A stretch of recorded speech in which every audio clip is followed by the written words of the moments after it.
Welcome back to the channel finance tax accounts guru के YouTube channel पे आपका स्वागत है। दोस्तों, इस वीडियो में हम बात करने वाले हैं कौन सा आईटीआर आपके लिए सही है। आपको कौन सा आयकर रिटर्न फॉर्म आईटीआर फॉर्म भरना चाहिए। विच income tax return ITR forms applicable for you. Which income tax return form correct for you. दोस्तों, जैसा मेरा स्लोगन है, choose correct ITR form and save penalty. सही आयकर रिटर्न फॉर्म भरें, चुनकर भरें, फाइल करें और जुर्माने से बचें, परेशानियों से बचें, है ना। चलिए शुरू करते हैं। इससे पहले अगर आपने हमारे चैनल को सब्सक्राइब नहीं किया है, प्लीज़ चैनल सब्सक्राइब कर लें, बेल आइकन दबाना बिल्कुल ना भूलें। If you not yet subscribe my channel, please subscribe and press the bell icon to get early notification of more useful videos. तो आइए शुरू करते हैं।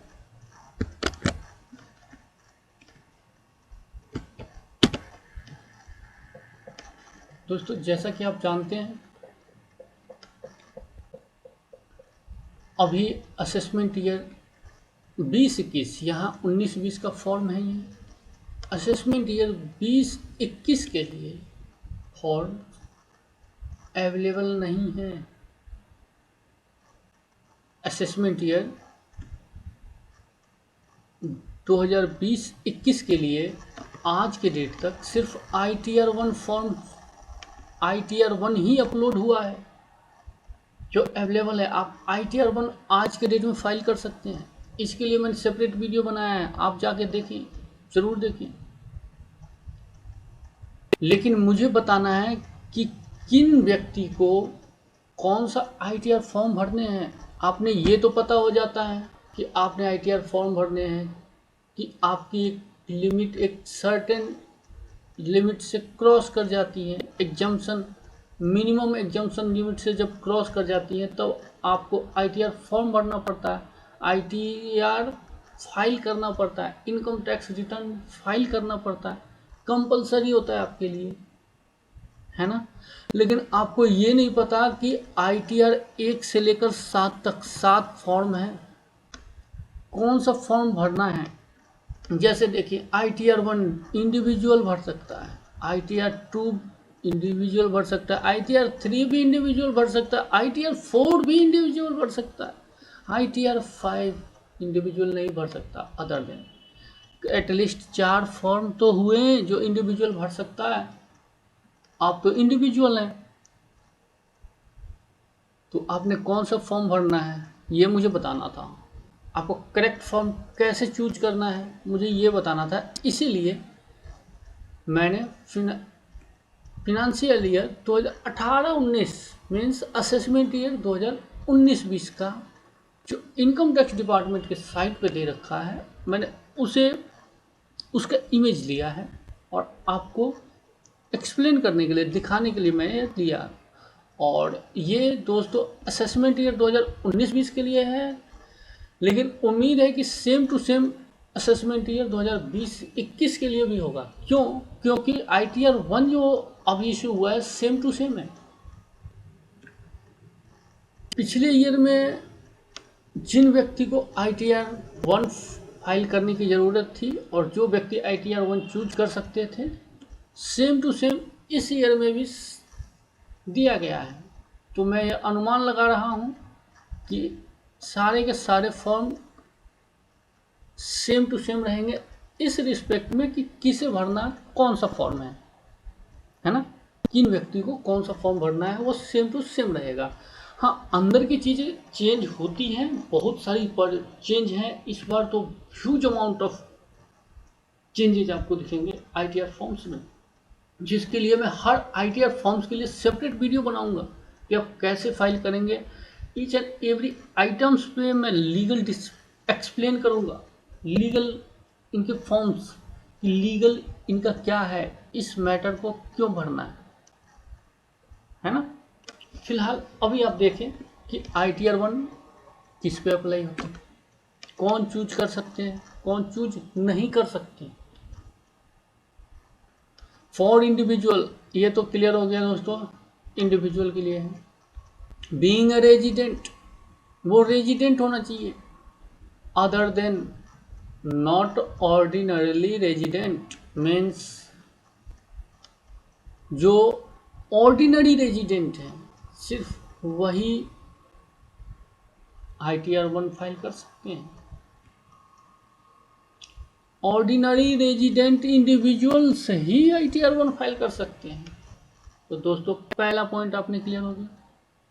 सेकेंड, इसके बाद अगर आप ऑर्डिनरी इंडिविजुअल हैं और अगर आपकी टोटल इनकम 50 लाख रुपए से कम है तो ही आप फाइल कर सकते हैं। एंड आपकी इनकम 50 लाख से कम है, आप ऑर्डिनरी इंडिविजुअल्स हैं, एंड अगर आपको सिर्फ सैलरी हेड में इनकम आता है या सिर्फ एक हाउस प्रॉपर्टी से इनकम आता है या सिर्फ अदर सोर्स जैसे इंटरेस्ट बैंक से जो FD वगैरह पे इंटरेस्ट मिलते हैं उससे इनकम आता है या सिर्फ इन तीनों में से किसी एक या तीनों से इनकम आता है या किसी दो से इनकम आता है तो ही आप ये फॉर्म फाइल कर सकते हैं। अगर कोई चौथा हेड से इनकम आता है जैसे कैपिटल गेन हेड से अगर आपको इनकम होता है तो आप ये फॉर्म फाइल नहीं कर सकते। एंड इतना सब कंडीशन फुलफिल करने के बाद अगर आपकी एग्रीकल्चर इनकम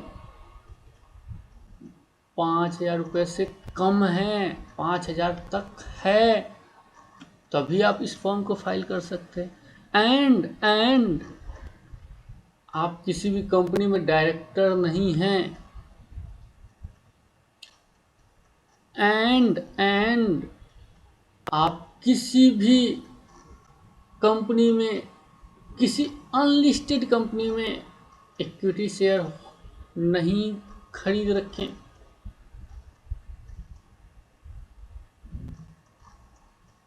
तो क्या मतलब हुआ दोस्तों, कौन से लोग हैं एग्जैक्टली आप बताएं, कौन से लोग हैं जो इस फॉर्म को फाइल कर सकते हैं। सबसे पहला, आप इंडिविजुअल हैं, ऑर्डिनरी रेजिडेंट इंडिविजुअल हैं, आपकी इनकम 50 लाख रुपए तक है और आपको सिर्फ 3 हेड से ही इनकम आती है।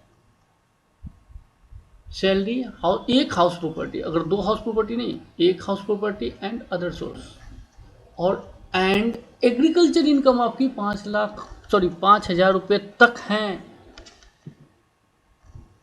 एंड अगर आप डायरेक्टर नहीं है किसी कंपनी में या फिर आप किसी अनलिस्टेड इक्विटी शेयर में इन्वेस्ट नहीं किया है। दोस्तों ये जो आप शेयर मार्केट से इक्विटी शेयर खरीदते हैं वो लिस्टेड इक्विटी शेयर होते हैं, उसमें आपने इन्वेस्ट किया है तो भी आप फाइल कर सकते हैं ITR 1।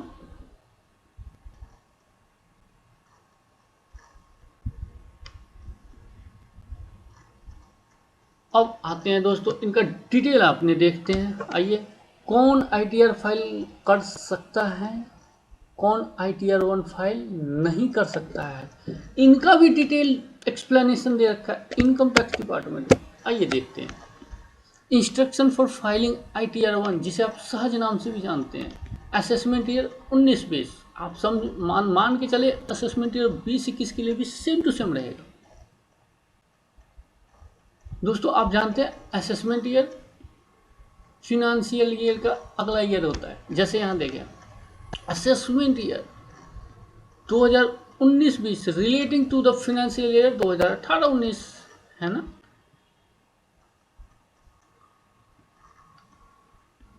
आइए देखिए, who is eligible to use this form. The return form is to be used by individual who is a resident other than ordinary resident, not ordinary resident means ordinary residents होना चाहिए, whose total income for the assessment year 2019-20 does not exceed 50 lakhs and who has income under following heads only. Further, in case where the income of another person like spouse, minor, child, etc. to be clubbed with income of associate, this return form can be used only if the income being clubbed fall into above income category. दोस्तों, अगर कोई clubbing of income की बातें हो रही हैं तो सिर्फ इस हेड में जो इनकम क्लब होंगी तभी आप ITR-1 फॉर्म फाइल कर सकते हैं, अदरवाइज आप नहीं कर सकते। ये कॉमन सेंस वाली बात है कि जब कैपिटल गेन से इनकम होती है तब हम जब इस फॉर्म को नहीं फाइल कर सकते, तो कैपिटल गेन का इनकम अगर क्लब हो रहा है हमारे इनकम में तो ऑब्वियस सी बात है कि मैं ITR-1 फाइल नहीं कर सकता। ये यही बातें कर रहे हैं। Next, who is not eligible to use this form, ये मोस्ट इंपॉर्टेंट थिंग है। आइए दोस्तों देखिए, this form should not be use by individual who is a director in a company. आप जानते हैं अगर आप डायरेक्टर हैं कंपनी में आप ITR-1 फाइल कर ही नहीं सकते। Has held any unlisted equity share at any time during the previous year. अगर आपने अनलिस्टेड इक्विटी शेयर हेल्ड किया है दिस ईयर में तो आप इस फॉर्म को नहीं फाइल कर सकते, इस फॉर्म को चूज नहीं कर सकते। Has any assets including financial interest in any entity located outside India. अगर आप इंडिया से बाहर किसी भी तरह का एसेट्स आप रखते हैं तो आप ये फॉर्म फाइल नहीं कर सकते। दोस्तों ये मोस्ट इंपॉर्टेंट।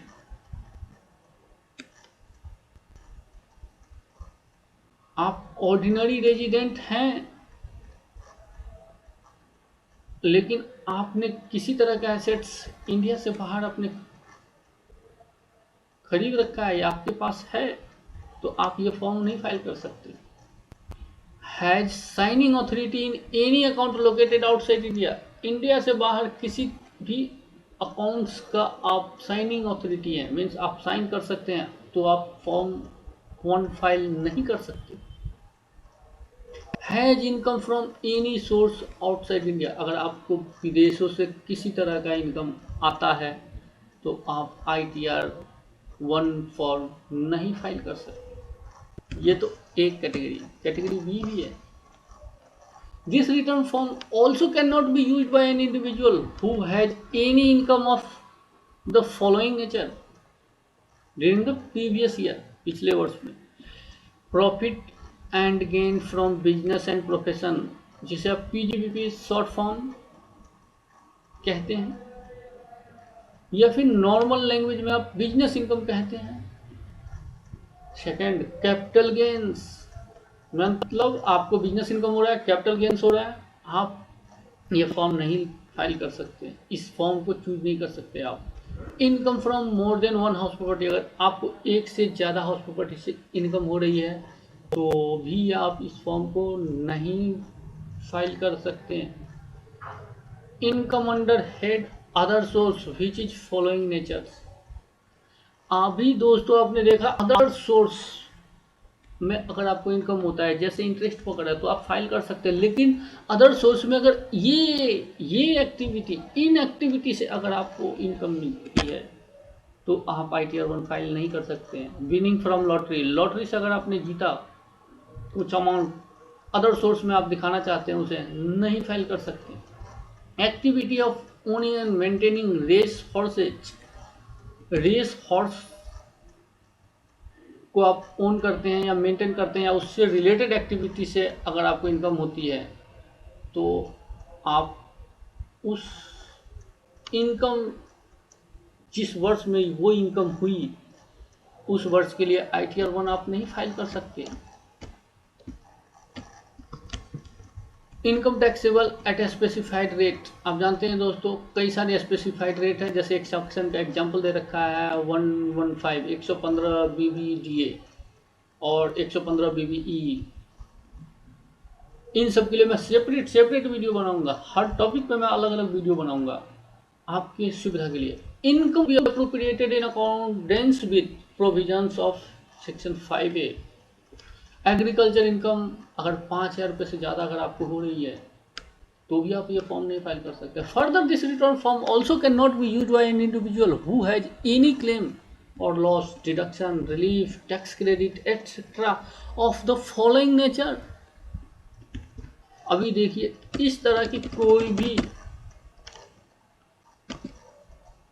डिडक्शन है, लॉस है, क्लेम्स है, रिलीफ है, टैक्स क्रेडिट है, तो भी आप ये फॉर्म नहीं फाइल कर सकते। एनी ब्रॉड फॉरवर्ड लॉसेस और loss to be carried forward under the head of income from house property. अगर दोस्तों आपको इनकम फ्रॉम हाउस प्रॉपर्टी का लॉस कैरी फॉरवर्ड करना है या ब्रॉड फॉरवर्ड करना है, पिछले साल से इस साल लाना है या इस साल के लॉस को आगे के लिए फॉरवर्ड करना है, तो आप इस फॉर्म को नहीं फाइल कर सकते। दोस्तों कई सारे लोग यही गलती करते हैं, ITR 1 फाइल करते हैं, उनको आगे जाकर लॉस का क्लेम असेसिंग ऑफिसर डिनाई कर देता है और वो फंस जाते हैं। ये 200 रुपये वाले, 500 रुपये वाले रिटर्न भरने वाले यही करते रहते हैं। इसीलिए आप किसी अच्छे टैक्स कंसल्टेंट को पकड़ें, उनसे बात करें। अगर आपको 5 से लाख 10 लाख रुपए साल लाना इनकम हो रही है तो आपको 2,000 5,000 रुपये खर्च करने में कोई समस्या नहीं आनी चाहिए। समझ रहे हैं ना दोस्तों? अगर आपकी 5 लाख 10 लाख रुपए सालाना इनकम हो रही है एटलीस्ट, तभी आप ITR फाइल करते हैं, है ना? टैक्स तो वैसे भी देना नहीं होता, कई सारे छूट मिल जाते हैं, कई सारी प्लानिंग होती है, वो भी आपको एक अच्छा टैक्स कंसल्टेंट बेहतर प्लानिंग कर देगा आपके लिए टैक्स बचाने का। वो अपनी फीस लेगा 2,000 5,000 10,000 जो भी उन्हें लेना है। तो इसलिए आप अच्छे टैक्स कंसल्टेंट को पकड़ें, उनसे बात करें, उनसे मिलें। और अगर हमसे कांटेक्ट करना चाहते हैं तो मेरा मेल ID यहाँ दिया हुआ है, आप मुझे मेल करें या कमेंट के थ्रू भी आप मुझसे कांटेक्ट कर सकते हैं। चलिए आगे बढ़ते हैं। Loss under head income from other source. किसी अदर सोर्स का लॉस आप कैरी नहीं कर सकते, अगर है तो आप ITR 1 फाइल नहीं कर सकते। Any claim of relief under section 90 और 91। दोस्तों सेक्शन 90 और 91 में जो रिलीफ मिलती है उसका भी क्लेम आप यहाँ नहीं ले सकते। इसका मतलब क्या हुआ, आप ये फॉर्म ही नहीं फाइल कर सकते। अगर 91 90 का क्लेम लेना है तो आपने कोई दूसरा फॉर्म फाइल करना होगा, जिसके लिए हम आगे बात करेंगे। 2 में any claim of deduction under section 57। दोस्तों आप जानते हैं ना 57 50% डिडक्शन मिलने वाली बात, अगर वो है तो आप ये फॉर्म नहीं फाइल कर सकते। Any claim of credit of tax deducted at source in the hands of any other person, तो भी आप फॉर्म 1 ITR फॉर्म ITR 1 नहीं फाइल कर सकते। दोस्तों ये आपने दिमाग में एकदम फिट कर लेनी है, गांठ मान लेनी है। अगर आप कुछ मिस कर गए और कोई कन्फ्यूजन है तो आप वीडियो रिवाइंड कर देखिए, बार बार देखें। उसके बाद भी अगर कोई क्वेरी होती है, कोई सलाह होती है, आप कमेंट करें, मैं आपको जवाब दूंगा। चलिए नेक्स्ट फॉर्म ITR 2। दोस्तों ये फॉर इंडिविजुअल्स एंड HUF। दोस्तों ITR 2 एक दूसरा व्यक्ति भी है, HUF क्या होता है? Hindu undivided family. दोस्तों आप जानते हैं हिंदू, जैन, बुद्धिस्ट एंड सिख यहाँ फॉल करते हैं। Not having income from profit and gains of business और प्रोफेशन। तो ITR-2 किन के लिए है? इंडिविजुअल या HUF सिर्फ 2 पर्सन ही फाइल कर सकते हैं। ITR-1 सिर्फ 1 पर्सन फाइल कर सकता, कौन? इंडिविजुअल। ITR-2 2 टाइप के पर्सन, इंडिविजुअल हो या HUF हो, वो फाइल कर सकते हैं। ये बहुत अच्छी प्लानिंग होती है दोस्तों। HUF में मैं सेपरेट वीडियो बनाऊंगा। अगर इस पे आपको कंसल्टेंसी चाहिए, आप मुझसे कांटेक्ट करें, मैं इस पे कंसल्टेंसी दूंगा। इंडिविजुअल या HUF 2 टाइप के पर्सन ही ये फॉर्म फाइल कर सकते हैं। वो भी कैसे इंडिविजुअल या HUF? Not having income from profit and gain of business और प्रोफेशन। मतलब 4 हेड ऑफ इनकम से अगर आपकी इनकम हो रही है बिजनेस इनकम छोड़कर, और आप इंडिविजुअल HUF हैं, तो आप ITR-2 फाइल कर सकते हैं।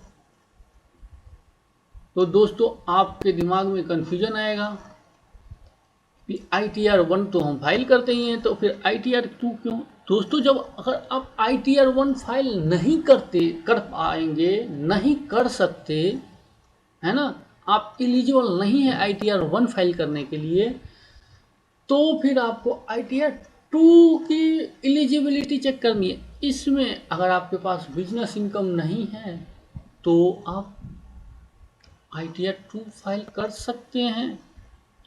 एंड अगर HUF है तो भी आप इस ITR फॉर्म 2 को फाइल कर सकते हैं, बशर्ते बिजनेस इनकम नहीं होना चाहिए। Income from profit and gains of business और प्रोफेशन नहीं होना चाहिए। आइए दोस्तों अब इसका डिटेल देखते हैं। आइए देखते हैं। ये देखिए ITR-2। सबसे पहला, who is eligible to use this form? This form is to be used by an individual or HUF, Hindu undivided family, who is not eligible to file ITR-1 Sahaj form and who is not having any income under the head profit and gains of business or profession। PGBP means business income जिनका नहीं है और वो ITR-1 भी नहीं file कर सकते, ऐसे इंडिविजुअल एंड HUF वो इस फॉर्म को फाइल कर सकते हैं। Next, who is not eligible to use this form? दोस्तों इस फॉर्म को कौन नहीं फाइल कर सकता? वो कौन ऐसे पर्सन है जो इस ITR फॉर्म 2 को यूज नहीं कर सकता? This return should not be used by an individual whose total income for the assessment year 2019-20 includes income under the head profit or gains of business or profession। Means ऐसे individual जिनको business income होता है वो इस form को file नहीं कर सकता।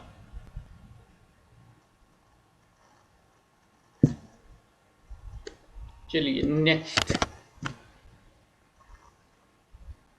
ITR-3 पर जाने से पहले दोस्तों मैं ITR-4 पे जाना चाहूंगा, या फिर मैं ITR-3 ही बताता हूँ, ये सीक्वेंस में रहेगा। ये कौन फाइल कर सकते हैं? For individuals and HUF। दोस्तों यहाँ भी 2 ही टाइप्स के पर्सन हैं जो ये फॉर्म फाइल कर सकते हैं, इंडिविजुअल हो या फिर HUF, having income from profit and gains of business और प्रोफेशन। अभी आपने देखा दोस्तों ITR-2 ऐसे इंडिविजुअल या HUF जिनको बिजनेस इनकम होता था वो ITR-2 फाइल नहीं कर सकते। इसीलिए कहा गया कि आप ITR 3 फाइल करो। अगर आप इंडिविजुअल HUF हो, ITR 1 तो आप फाइल ही नहीं कर पाओगे क्योंकि बिजनेस इनकम है आपका। ITR 2 भी नहीं कर पाओगे क्योंकि बिजनेस इनकम है आपका। तो ITR 3 आप फाइल कर लो, आपके पास बिजनेस इनकम है, आपके लिए मैं ITR 3 फॉर्म दे रहा हूं। लेकिन एक एक्सेप्शन है, जो composition,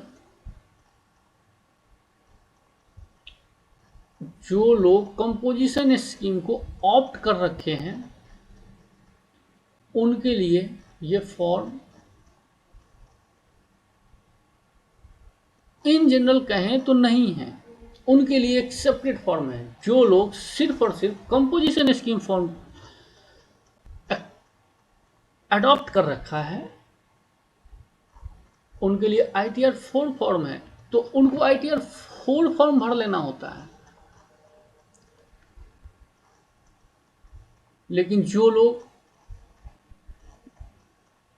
composition scheme of taxation adopt नहीं किया या उसके साथ और भी अदर इनकम है या कोई अदर कंडीशंस हैं, तो ITR 3 फॉर्म फाइल करेंगे वो, है ना। तो ITR 4 का आप देखिए, for individual and HUF and firms. यहाँ पे दोस्तों एक फर्म्स का मतलब है यहाँ partnership form other than LLP। दोस्तों आप जानते हैं पार्टनरशिप में दो तरह की पार्टनरशिप है, एक है नॉर्मल पार्टनरशिप, एक है LLP, limited liability partnership form. ये फर्म नहीं है, ये फर्म यहाँ कवर नहीं होंगी। सिर्फ फर्म जो नॉर्मल पार्टनरशिप फर्म है वो individual, HUF and partnership firm, सिर्फ 3 टाइप के पर्सन यहाँ कवर होंगे। बीइंग ए रेजिडेंट, वो रेजिडेंट होना चाहिए। Having total income up to 50 lakhs, income 50 lakh तक होना चाहिए, इससे ज़्यादा नहीं। And having income from business and profession which is computed under section 44AD, 44ADA और 44AE। दोस्तों मैं इन पे एक सेपरेट वीडियो बनाऊंगा। ये composition scheme of taxation in 3 section में कंप्यूट होते हैं, resident, individual, HUF and partnership firms के लिए। इसके साथ दोस्तों एक और कंडीशन अटैच्ड है, अगर आपने ये कंपोजिशन स्कीम अडॉप्ट भी कर लिया है, लेकिन अगर आप किसी कंपनी में डायरेक्टर हैं या आपने अनलिस्टेड इक्विटी शेयर में इन्वेस्ट किया है, तो भी आप ये फॉर्म नहीं फाइल कर सकते ITR 4। क्या मतलब हुआ दोस्तों?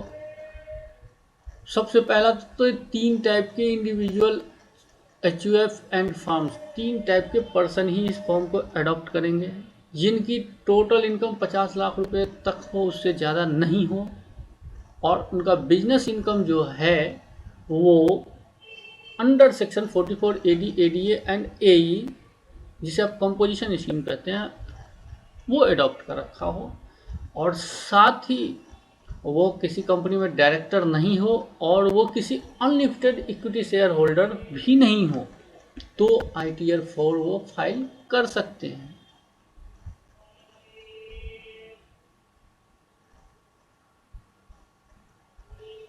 अब आइए ITR 4 का डिटेल पढ़ते हैं। ITR 4,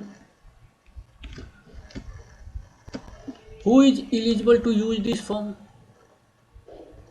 The return form ITR 4 is to be used by an individual or HUF who is resident other than not ordinary resident, means ordinary resident होना चाहिए, or a firm, partnership firm other than LLP which is a resident whose total income for the assessment year 2019-20 does not exceed 50 lakhs, income 50 lakh रुपए से ज़्यादा exceed नहीं होनी चाहिए, and who has income under the following heads: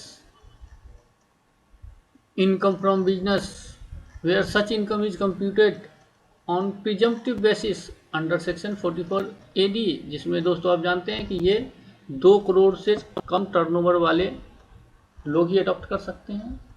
और section 44 AE income from goods carries, अगर आप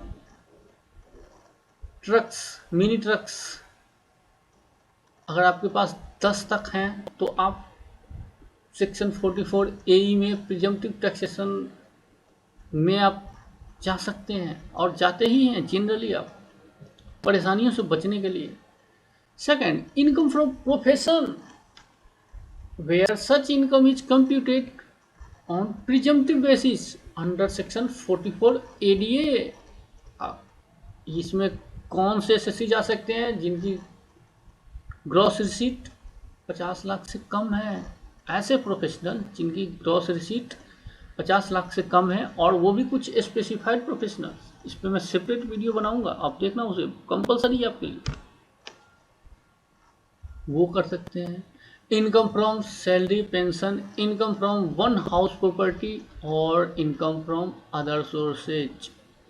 दोस्तों याद आ रही है, ये restriction one house property ITR 1 वाली, अदर सोर्स यहाँ सेम टू सेम ITR 1 वाली, और ये 50 लाख की कंडीशन भी ITR 1 वाली, रेजिडेंट ITR 1 वाली। तो आप कह सकते हैं ये भी एक सरल फॉर्म है, सहज फॉर्म ही है बिजनेसमैन के लिए, इसलिए इनका नाम यहाँ सुगम दिया गया है। सुगम, ITR 4 सुगम, ITR 1 आपने देखा था, ITR 1 सहज for only salaried person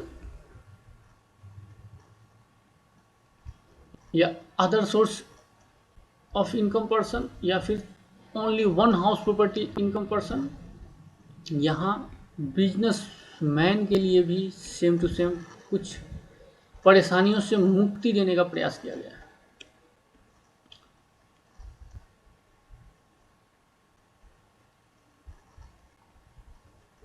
दोस्तों यहाँ फिर से कह रहा है, in case where income of another person like spouse, spouse means जीवन साथी, minor child etcetera, is to be clubbed with the income of the assessee. Assessee means आप जिनका इनकम एसेस हो रहा है। This return form can be used by only if the income being clubbed and fall into the above income categories। Common सी बात है, obvious सी बात है कि इस कैटेगरी ऑफ इनकम अगर आपका क्लबिंग हो रहा है तभी आप ये फॉर्म फाइल करेंगे, अदरवाइज तो कर ही नहीं सकते। अब most important, who is not eligible to use this forms? This return forms should not be used by a person who is a director in a company, has held any unlisted equity shares at any time during the previous year, same to same, has any assets located outside India, same to same ITR 1 वाली, signing authority in any bank account outside India, India से बाहर bank account में आपका signing authority है। किसी भी तरह का इनकम आपको आउटसाइड इंडिया से हो रहा है, आप ITR 4 नहीं फाइल कर सकते। This form also can not be use by a person who has any income of following nature during the previous year, profit gains which is not required to be computed under section 44 AD, ADA और AE, such as income from speculative business, जो यहाँ fall नहीं होती, agency business यहाँ fall नहीं होती, commission brokerage है। अगर आप कमीशन इन सब इनकम में आते हैं तो आप ITR 4 तो फाइल ही नहीं कर सकते हैं। अगर आपका इनकम कमीशन या ब्रोकरेज मिलता है, जैसे LIC आप एजेंट हैं, आपको कमीशन मिलता है, शेयर ब्रोकर है, ब्रोकरेज मिलता है, एजेंसी बिजनेस है, नहीं मिलेगा आपको। स्पेकुलेटिव बिजनेस, सट्टेबाजी आप करते हैं, इंडिया में सट्टेबाजी अलाउड है, हाँ, स्टॉक एक्सचेंज में, तो आप ये स्कीम ही नहीं फॉलो कर सकते हैं, इस कंपोजिशन स्कीम ही नहीं आप अडॉप्ट कर सकते, तो ये फॉर्म फाइल कर ही नहीं सकते। ये ध्यान रखने वाली बात है दोस्तों आपको। जिनको कैपिटल गेन्स होते हैं, जिनकी इनकम फ्रॉम कैपिटल गेन्स हैं, वो ये फॉर्म फाइल नहीं करेंगे। वो कहाँ जाएंगे? ITR 3 में। Income from more than one house property कहाँ जाएंगे? ITR 3 में। ITR 4 नहीं फाइल कर सकते। Income under the head source which is the following nature: winning from lottery, owning maintaining horse races,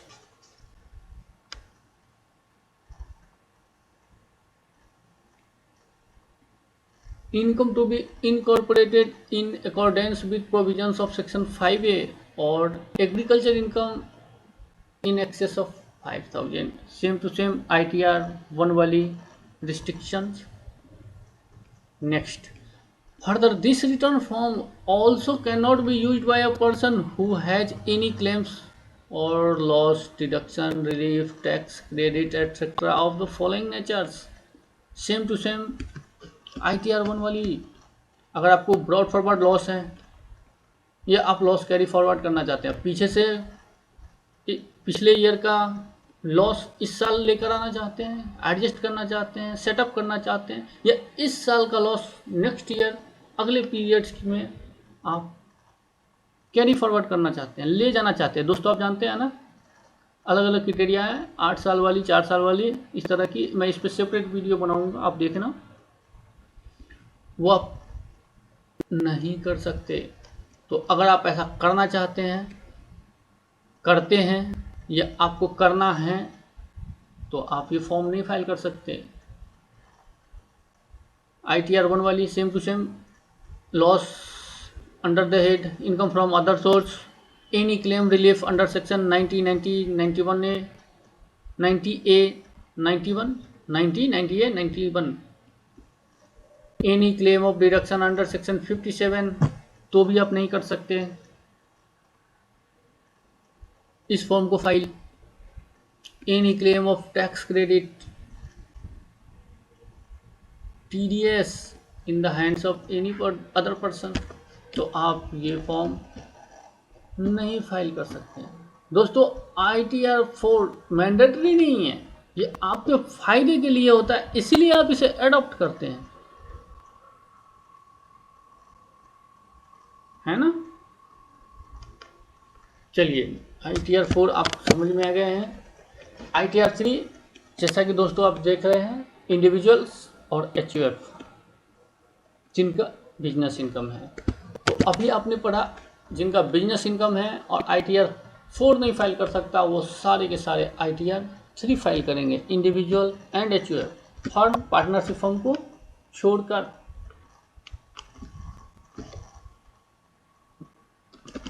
अभी देखें दोस्तों, who is eligible to use this form? This return form is to be used by an individual और HUF who is having income under the head profit or gains of business or profession and who is not eligible to file form ITR 1, ITR 2, ITR 4। अगर आप ये तीनों form file करने के लिए eligible नहीं हैं, तो आप इंडिविजुअल HUF हैं, तो आप ITR 3 आसानी से फाइल कर सकते हैं। ये समंदर है। फिर आपको यही सब बातें बताया है कि ये सेक्शन है, ये सेक्शन है, यहाँ ये छूट है, यहाँ ये छूट है, इस तरह से आप ले सकते हैं। उसके बाद आपने बेंगलोर ITR भी भेजनी होती है। तो दोस्तों आपने देखा, इंडिविजुअल एंड HUF तक यही फॉर्म है, एंड ITR फॉर्म तो फर्म के लिए भी है। तो फाइनली इंडिविजुअल HUF के लिए तो फॉर्म खत्म हो गया। आप आगे का वीडियो चाहे तो ना देखें, अगर वीडियो अच्छा लगा हो तो लाइक करें, शेयर करें, एंड चैनल सब्सक्राइब कर बेल आइकन दबाना बिल्कुल ना भूलें। दोस्तों अगला ITR 5, ये जनरली आप समझे जितने पार्टनरशिप फर्म, जितने भी partnership firm AOI, BOI etcetera, उनके लिए कंपलसरी होता है ये फॉर्म भरना।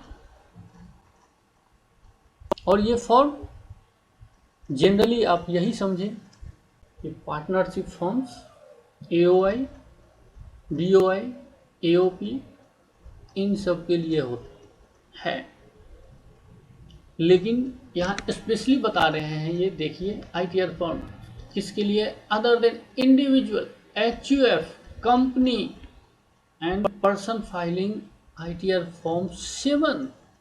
जो लोग इंडिविजुअल हैं, एचयूएफ हैं, तो वो तो आईटीआर 4 तक फाइल करेंगे।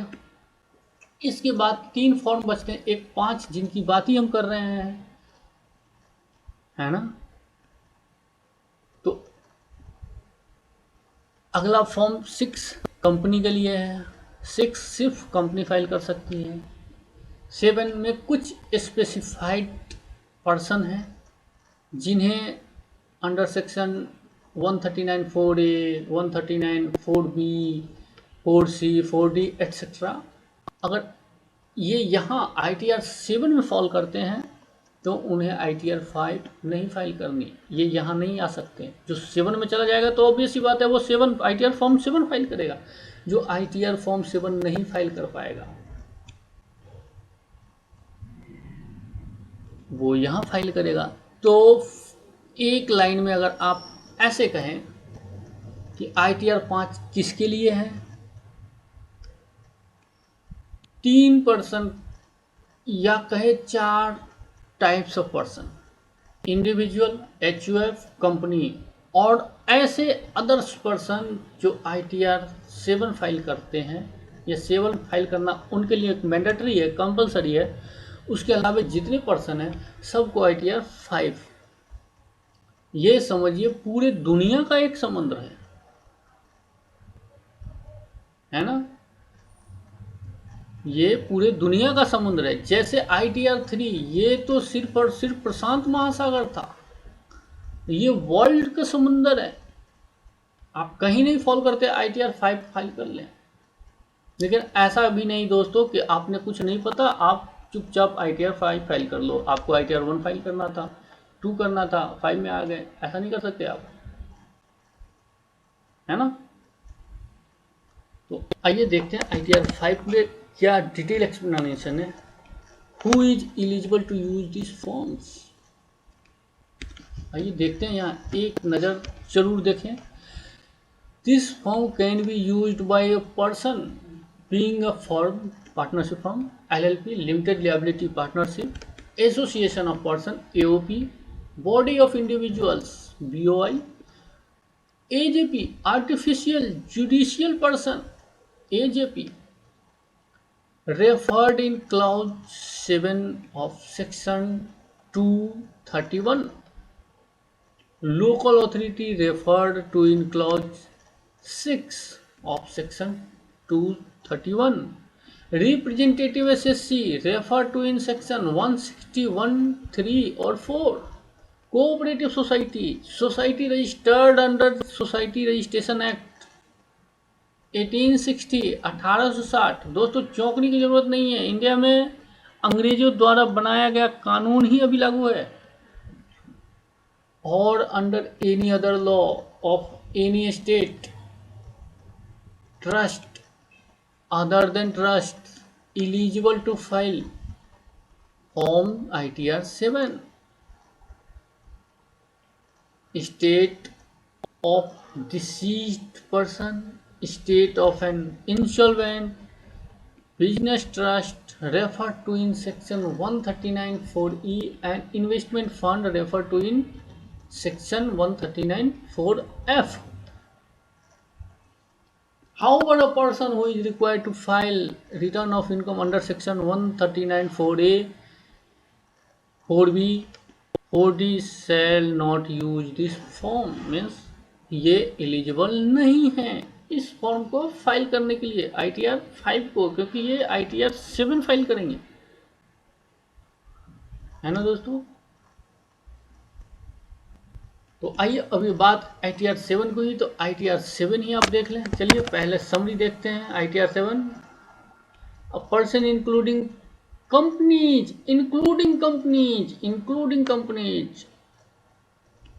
required to furnish return under section 139(4)(a), 139(4)(b, or 139(4)(c, or 139(4)(d. Who is eligible to use this forms? जैसा अभी हमने दोस्तों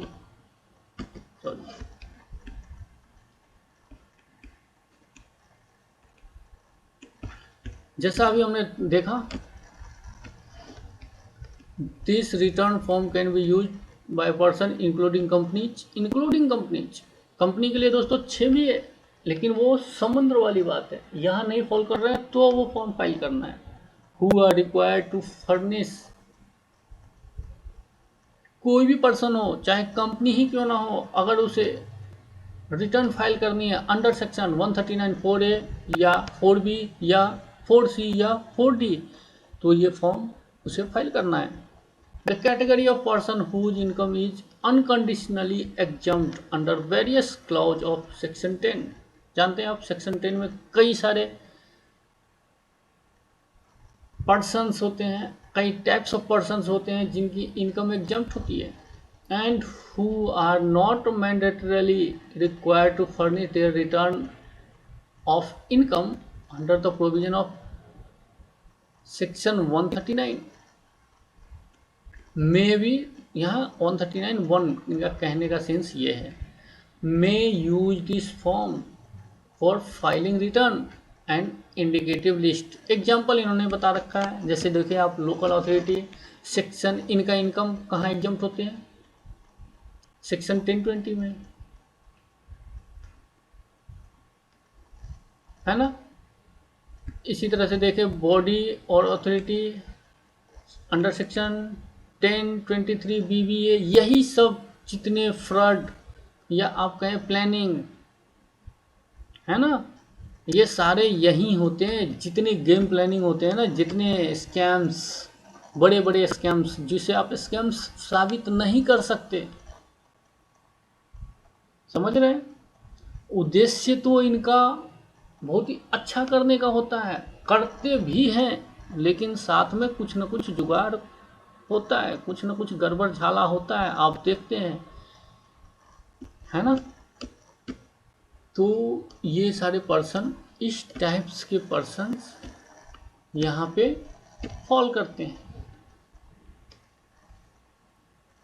अब नेक्स्ट आते हैं ITR 6, जो कंपनीज के लिए रेजिटरी है। For companies other than companies claiming exemption under section 11, क्योंकि ये तो यहाँ फॉल कर गए ना,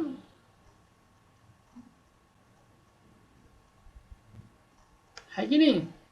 आइए देखते हैं detailed ITR 6, who is eligible to use these forms। This return form can be used by a company other than a company which is required to file return in form ITR 7। ऐसी company जो ITR 7 form file करने के लिए eligible नहीं है, वहाँ उन्हें जरूरी नहीं है, वहाँ मैंडेटरी नहीं है कि ITR 7 में फाइल करें। वो सारी कंपनियाँ, चाहे वो प्राइवेट लिमिटेड हो, चाहे वो लिमिटेड हो, चाहे वो OPC हो, चाहे वो लिस्टेड हो, अनलिस्टेड हो, किसी भी तरह की कंपनी हो, उन्हें ITR फॉर्म 6 ही फाइल करना है। तो दोस्तों, आपने देखा ITR फॉर्म एप्लीकेबिलिटी, मैंने बताया in detail each and everything. अब आप दोस्तों, कभी भी आपसे गलती नहीं होगी, किसी तरह की गलती आपसे नहीं होगी कि कौन सा फॉर्म फाइल करना चाहिए, कौन सा फॉर्म नहीं करना है फाइल, है ना। ये भी मैंने जानबूझ के इस तरह से लैंग्वेज और कुछ सेंटेंस यूज करता हूं जिससे आपके दिमाग पे एकदम ही बैठे, जोर दे दे कर मैं बोल रहा हूं।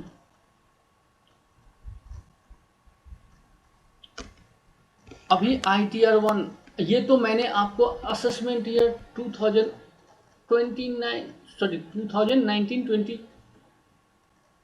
का जो लिस्ट ITR के वेबसाइट पे, ई फाइलिंग इंडिया के वेबसाइट पे जो दे रखा है, मैं वहाँ से लेकर आपको दिखाया हूँ। लेकिन क्यों? क्योंकि अभी असेसमेंट ईयर 2020-21 का ITR सारे फॉर्म नहीं आए हैं, सिर्फ ITR 1 आए हैं, रिलीज हो गए हैं। आप चाहें तो इस साल के ITR 1 फाइल कर लें।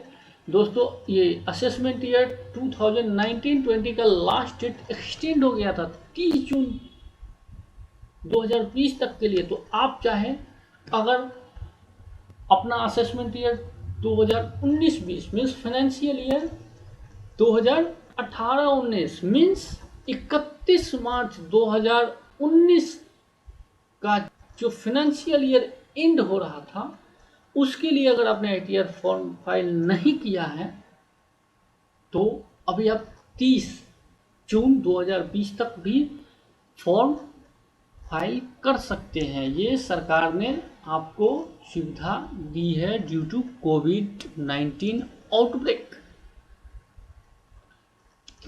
तो दोस्तों, जैसा मेरा नारा है, choose correct ITR forms and save penalty. सही ITR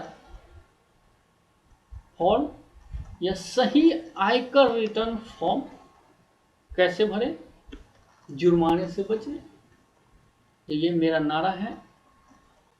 उम्मीद है आपको ये वीडियो पसंद आया होगा।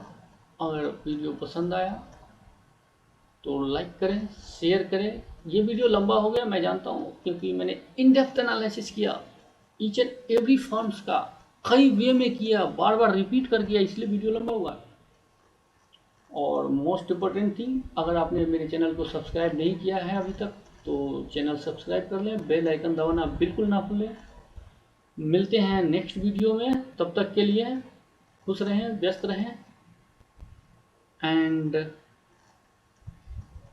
धन्यवाद। Thank you.